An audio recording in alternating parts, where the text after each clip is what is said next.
Hey everybody, what's up? Chad Wesley Smith here for Juggernaut Training Systems and Juggernaut AI. Today I'm going to be talking about taking you through a step-by-step guide of how to design a bench press program. This is part of a series. Squat was already released a couple weeks ago, so make sure you go and check out the squat version, as I don't want to repeat myself too much in this. So I'm going to be a bit brief in some sections, but if you watch that video and like the 10 other videos that I'm going to refer to during this one, it'll give you a more in-depth understanding. So volume is going to be the first thing that we deal with. And when I'm talking about volume, I'm talking about a number of sets per week within our overloading parameters. So overloading parameters are basically how many reps at what intensity, and that's going to be phase dependent. So as we look at volume, we're dealing with hypertrophy, strength, and peaking. So when I'm giving you these volume numbers, if I'm talking in hypertrophy, we're going to be looking at about 60 to 82.5% for sets of 6 to 12 reps. If you've watched the squat video, you'll notice it's a bit higher intensity ranges. That's because bench is less weight, so people can typically still recover even if it's a little bit heavier. It's just not generally as fatiguing because less range of motion, less total weight, absolute weight being used, less overall muscle mass being used. And then depending on how big you are, strong you are, how heavy weights you're lifting is going to dictate where you are a little bit in this range. So if you're, a super heavyweight and you're benching 550 pounds, you might be more in the similar kind of ranges that we were for the squat, like 55 to 75 or 80%. But if you're, a 52 kilo class female, then doing 82.5% for multiple sets of 6 in the bench press, probably not too far-fetched for you. Then for strength, we're going to look at 75 up to 92.5% for sets of 3 to 6 reps. And finally, for peaking, 90% plus for sets of 1 to 3 reps. So as I refer to a number of sets for MEV or MEV, if we're talking hypertrophy, it's a number of sets in this range, strength a number of sets in this range, peaking a number of sets in this range. So anything outside of that would basically be a warm-up set, and we're not going to be counting that here. Now we have to apply some level of common sense here, because if you were going to do 82.5% for a set of 12, well, congratulations, because you just made a new PR, almost for sure. And your MEV and MRV are going to be way lower if you're going the high end of the intensity range and the high end of the rep range. So, if you're doing, and the same to the other side of things, if you're doing all 60% for sets of 6, you're going to be able to do way more sets and still recover. So as long as we have kind of a common sense distribution through those ranges, we'll be fine. So what would we consider low volume and high volume? So low volume during hypertrophy, we're going to be dealing with like 6 to 10 sets per week. And high volume in hypertrophy, we're maybe talking about getting up to 20 to 30 total sets a week. In strength, we're going to be at a little bit lower volume than we were in hypertrophy, of course, so probably 4 to 8 sets on the low side of things. And then on the high side of things, maybe 16 to 24 sets. And finally in peaking, again, we're going a little bit lower volume as we move through phase to phase. Going 3 to 6 sets on the low side, like 12 to 16 sets on the high side of things. And then as you move from phase to phase, how should you progress your volume? Typically I see people doing about 75% of the volume on their previous phase. So if you were doing 12 sets during hypertrophy, you're probably going to be looking at about 8 sets as a starting point in strength, and then moving from there. So what pushes someone towards being at the higher end of the volume ranges versus the lower end of the volume ranges? I covered this in depth in the squat video, so I'm not going to talk about it too much here, but factors to consider: gender. Women are going to be able to typically do more volume than men. Age. Older lifters can't handle as much volume as younger lifters. Size. Small lifters, body weight, height, and body weight probably can do more volume than taller, heavier lifters. Strength. Stronger lifters aren't going to be able to do as many sets as lighter lifters, because every set they're doing is more fatiguing, is more stimulating and fatiguing. Experience. Experience is a bit of a tricky one. as when you're a true beginner and you've never really lifted much before, you're going to have a time where just as you build your work capacity, you're able to do more sets, more sets, more sets. That could last through the an intermediate range. And then as you become advanced and very advanced from an experience standpoint, and experience is a bit of a objective thing, but let's call beginner probably up to 3 years, intermediate maybe 3 to 6 years, advanced 6 to 10 years, 12 years, and very advanced beyond that. Your other sport background also needs to be considered for that, but again, it's more complex than I really want to get into here. The amount of volume you can handle is probably going to trend up for a while as you build more and more general and special work capacity. And then as you're getting into advanced and very advanced, you're also hopefully getting into being very strong, and you're older now, maybe some injuries have accumulated. So those MEV, MRV numbers are going to begin to trend down as you get into advanced and very advanced. And then finally, your lifestyle. Are you sleeping well? How's your diet? Are you cutting weight? Are you massing? Basically, are you getting sufficient calories for recovery? Do you have a lot of outside training stress, whether that is because of a manual labor job, because you're a student and dealing with exams, or you have another physical hobby, jiu-jitsu, pickup basketball, whatever it is, outside of lifting? Those are all factors that are going to help determine if we're going to be on the lower side or the higher side. Some other considerations that are going to push you towards higher low volume are your technique. If you have a maximum width grip, max legal grip, that's tending to be a bit more stressful to the shoulders, so that could lower the volume that you're able to tolerate. But on the other hand, it's also a shorter range of motion, which would be something that indicates you can handle higher volume. Where close grip bench pressing, you're moving it through a longer range of motion, but it's probably a little bit easier on the shoulders and the pecs. So those kind of things are going to be kind of tough, and we're splitting hairs. We're probably talking about plus or minus one set here or there. If you have super long arms, that's for a inter-individual difference. I always get inter and intra mixed up, but if you have super long arms, then you're probably not going to be able to handle quite as much volume as your stubby armed friend, who also probably has a bigger bench press than you because of that reason. Now, if your arm length is changing a lot during the course of your training career, that's a different issue. One that I'm not experienced enough to speak on. So, and then how much focus are you putting on your other lifts?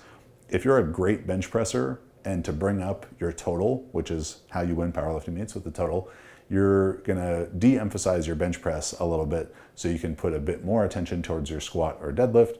Then you might be 2-3 sets less. And if you're in the inverse, you're a great squatter, a great deadlifter, maybe you need to take a couple sets off the squat, so you're, especially low bar squatting, so your arms, shoulders, elbows aren't getting beat up as much, and you can do a little bit of extra bench pressing. So a lot of different factors to consider there. Luckily, I have a video called Finding Your MRV that goes into all of those factors much more in depth. So for the purposes of today's video, we're gonna have our example lifter. So lifter A, and we're carrying over the same examples from the last video. Lifter A is a 275-pound male, 37 years old, been lifting for 12 years, very strong, 475-pound bench press. And then lifter B is gonna be a 125-pound female, 22 years old, only been lifting for 18 months and just hit that body weight bench press, 125 pounds. Lifter A is probably gonna be on the low side of things, maybe 8 to 10 sets a week in hypertrophy. For the squat video, I know we did a example of strength, strength block. For bench press, we're gonna do a hypertrophy block. So lifter A is gonna be on the lower side of things. So let's say 8 to 10 sets a week, and lifter B, definitely gonna be on the higher side of things, particularly as height is considered there. I don't know how tall this hypothetical person is, but they're 125 pounds. So they're probably like, 5'3" or something like that. So they're gonna be in the higher side of things. So let's call 22 to 26 sets per week. So now that we know the volume that they're going to be using, now we need to look at the frequency of their training. All right, so now that we've established the volume, the number of sets per week that our athletes are going to be doing, lifter A, our big, strong, experienced guy, doing 8 to 10 sets of bench a week, and lifter B, our more beginner, lightweight female, she's doing all the way up to 22 to 26 sets per week. Now we can start deciding about how many times a week do they need to bench press. So how are we going to distribute that volume? So our typical range for bench press frequency is going to be 2 to 5 times per week. That's the total range. Maybe some people even could bench press 6 times a week, but anywhere in that range is going to be, something that I pretty frequently have programmed before, or the Juggernaut AI app is programming for the very diverse range of athletes using it.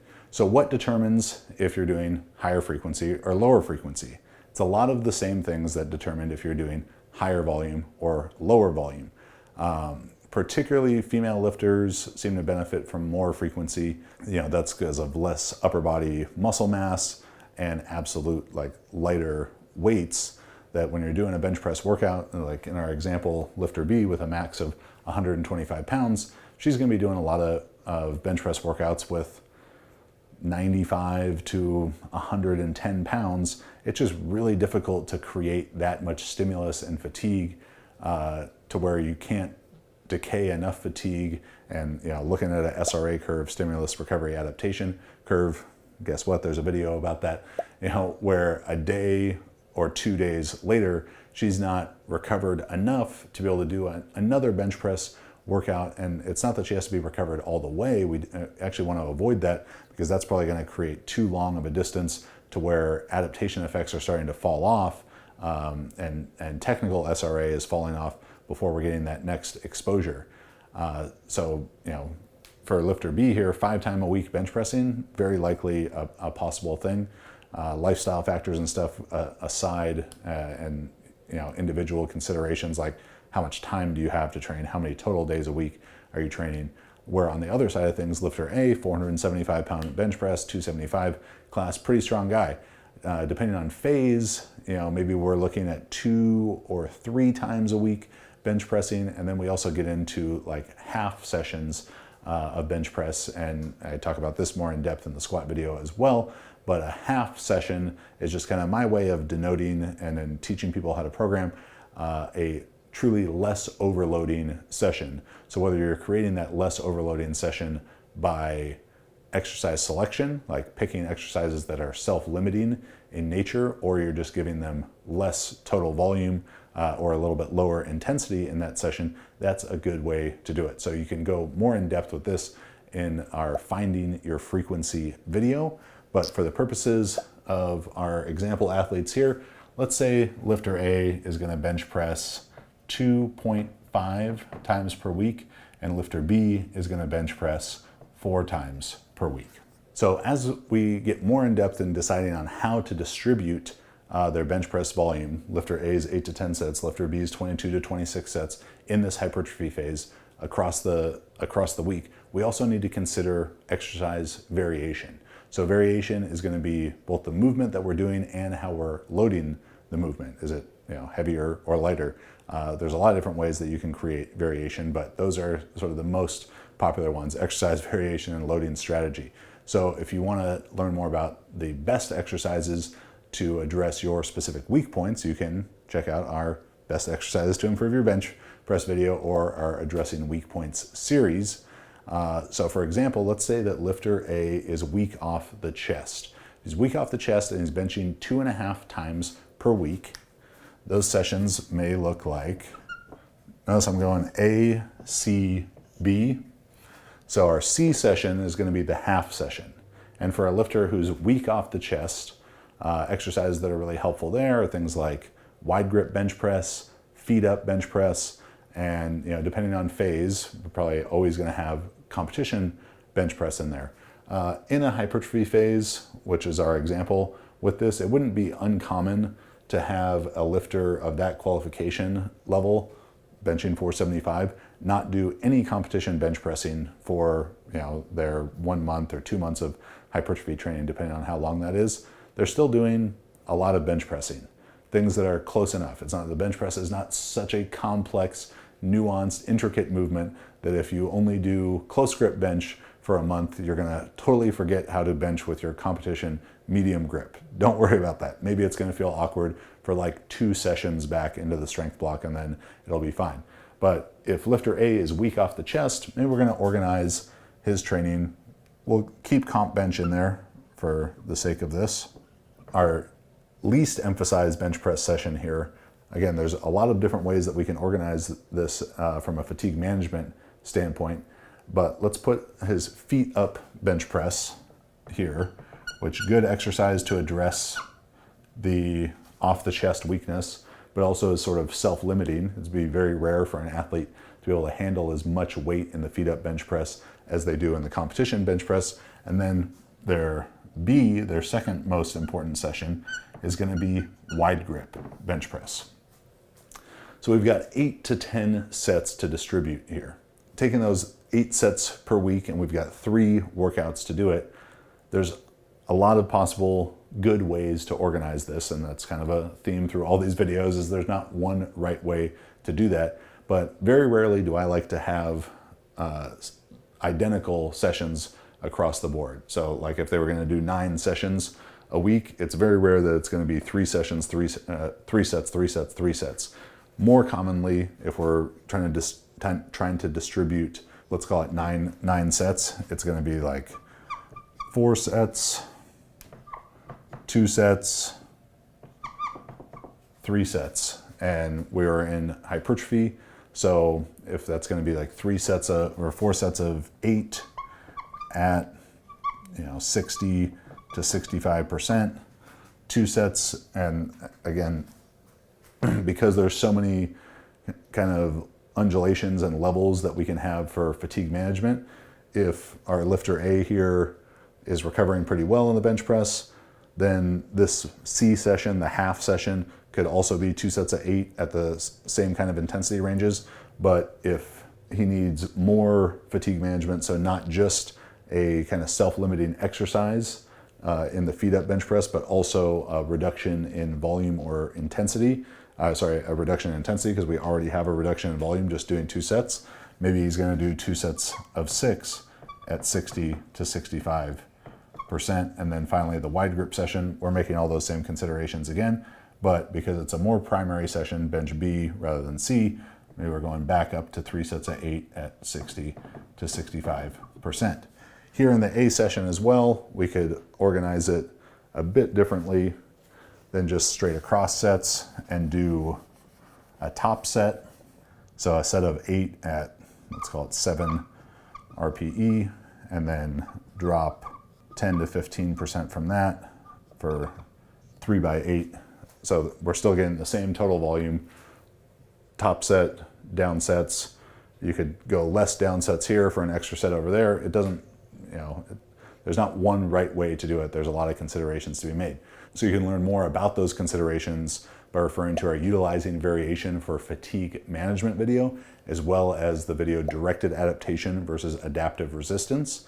But what we're looking to do with exercise selection, with how we distribute our volume from across the sessions from week to week, all that stuff is that we're trying to manage direct fatigue from bench pressing. So, one session, do you pick a more kind of chest dominant movement, one session a more shoulder dominant movement, one session a more tricep dominant movement. Also, you might have to mitigate stress around particularly squat training. If you have low bar squatting and matching up with your bench press training, I'm sure if you're a low bar squatter, you've probably experienced some shoulder or elbow pain. So if you have a bench session the day after your squat session, maybe that needs to be a board press or pin press, something that reduces the range of motion because going all the way down to your chest is stressful on the shoulder. Maybe it needs to be close grip instead of wide grip. A lot of different small considerations to be made.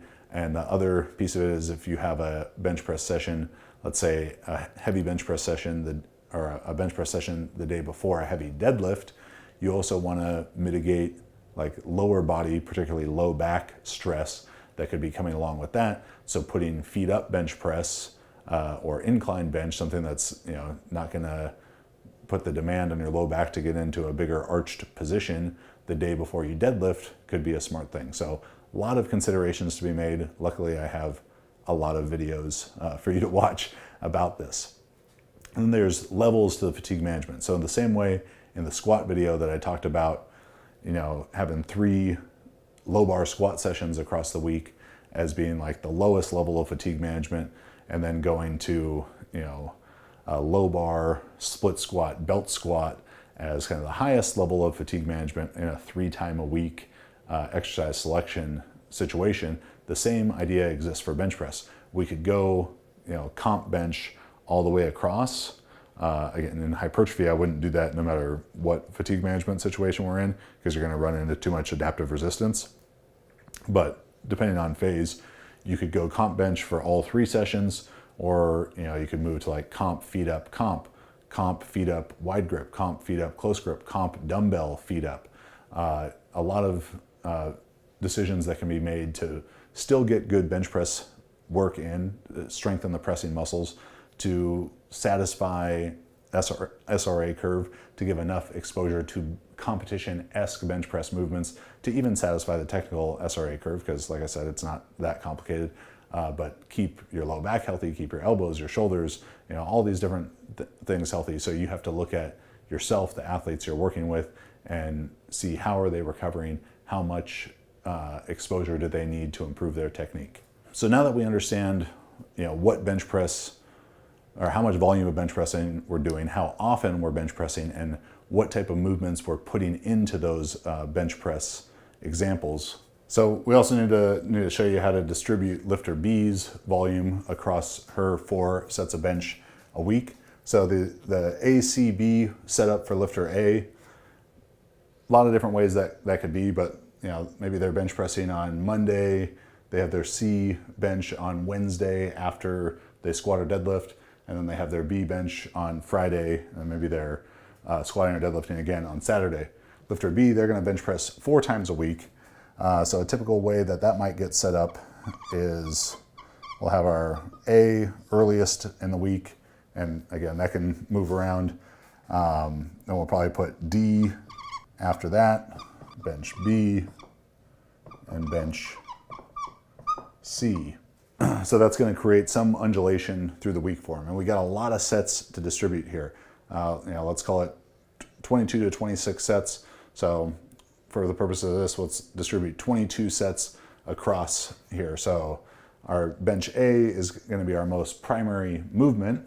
So let's put in comp bench, and for a less experienced lifter, like lifter B, is comp bench technique. They're not going to run into adaptive resistance as quickly.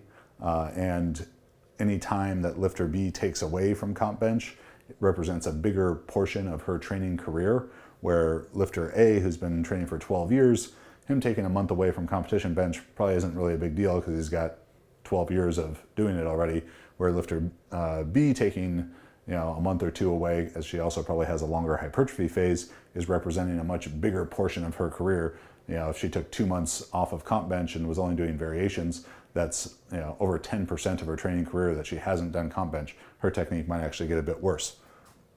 And let's say that lifter B is weak at lockout. Not that you can read that chicken scratch I just put up anyways. And lifter A was off the chest. So our lifter B weak at lockout, comp bench, then some good other movements that could be for improving the lockout are going to be close grip bench, board press. Even for a lifter of this experience level and in a hypertrophy phase, it's going to be the most general. If she's capable of doing them well enough, dips could be a good option there. Probably would be a bit unlikely that a female lifter with 18 months of experience is going to be able to go heavy enough or do enough volume on dips to really get a good workout out of it.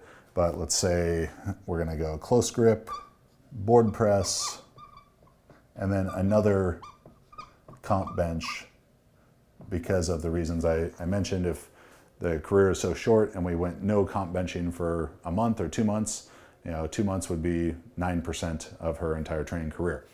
Now we've got 22 sets to distribute here. So let's see, let's call it like 7 sets here. Bench D, our smallest workout, maybe 3 sets. Bench B, our second biggest workout, is going to be 6 sets. Let's actually call it 4 sets for bench D. 6 sets, 11, 6, and then 4 sets again for bench C.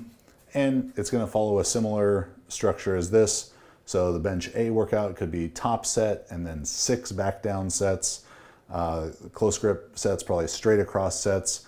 Likely doesn't need the reduction in volume through a less number of reps, but you gotta see how that athlete's responding. So this is probably more likely to be like 4 sets of 8 and then 6 sets of 8. Maybe you could also throw in a top set on board press. That'd be totally fine in a situation like this. And then the comp bench, 4 sets. Getting to the end of the week, maybe this is going to be 4 sets of 6, but at a similar intensity as the back down sets were on your A primary day. So last thing I want to cover is how are we progressing from week to week. So to go more in depth on this, refer to the undulating periodization strategies video, as well as selecting and progressing weights video. Because it would be likely that lifter A here is probably using alternating or undulating periodization, while lifter B is using linear periodization. So for hypertrophy, we're looking just at increasing sets from week to week with small weight increases. Strength, we're looking at increasing weight from week to week, increasing intensity with either a flat number of sets or decreasing sets from week to week. And then in peaking, we're increasing weight from week to week while definitely decreasing the number of sets as we go. But for the ease of example here, let's pretend that lifter A is using linear periodization. So the way that we're going to look at changing that from week to week, we're going to be going from his 9 sets up to just 10 sets, maybe 11 sets. Again, the MEV and MRV numbers aren't hard and fast rules. Like, you got to just kind of train and see how you feel. If he gets to his bench B workout on week 3, the week before a deload week, and he's like, I could do 1 more set. He knows he has the deload week coming up. So if we go, to 11 sets, even though I wrote 8 to 10 on the board here, like, his arms aren't going to fall off right then. So, but how are we progressing this? So in week 1, we're doing this. In week 2, he's staying with comp bench. That 8 is going to maybe go up to 8.5 RPE. And then there's 3 sets of 8 back down sets. Let's probably keep that at 3 sets of 8. Because this is already going to be a pretty high intensity day. And if we're keeping the drop the same, he's dropping 10 to 15% off the top set. He's dropping 10 to 15% off the top set. Now at 8.5 RPE, these back down sets are going to be heavier as well.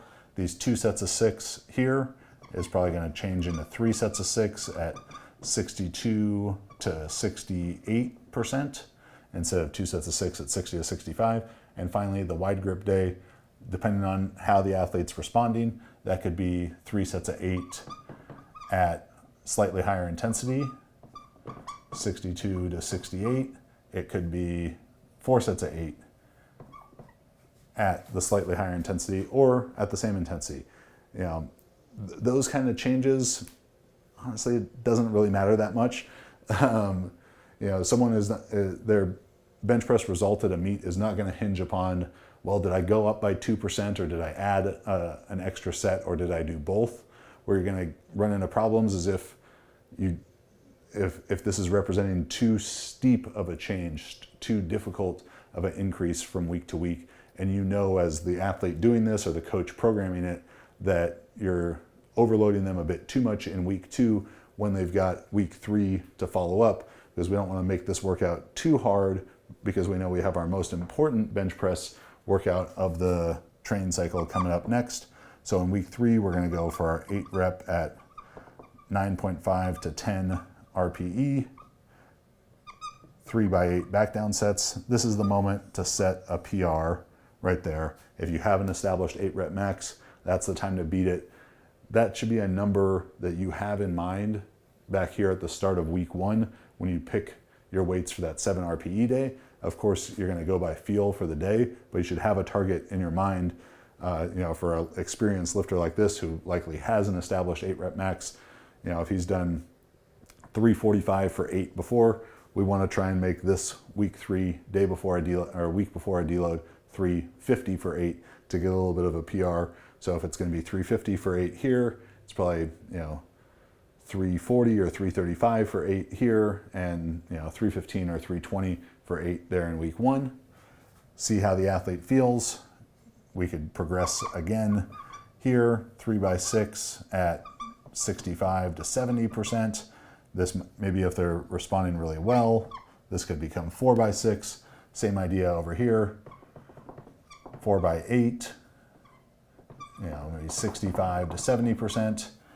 Again, because this is the last bench workout before a deload week, you know, knock yourself out, go crazy. If you feel like you've got it in you, you know, to do a couple extra sets, to get more overreaching, you know, it would be planned overreaching in that case because you know you have the deload week coming up. So I know I threw a lot at you there, gave you a lot of other video links to check out, but hopefully you've got a good idea now of how you can set up a bench press training program from the amount of volume the athlete's doing, the frequency of lifts they're doing, what lifts they're doing to fulfill that frequency, and then how you're progressing those lifts from week to week to week. So check out the how to design a squat program video, how to design a deadlift program video will be coming up in a couple more weeks. You know, program design manual, scientific principles of strength training, all that stuff, jtsstrength.com, links down below, links all above.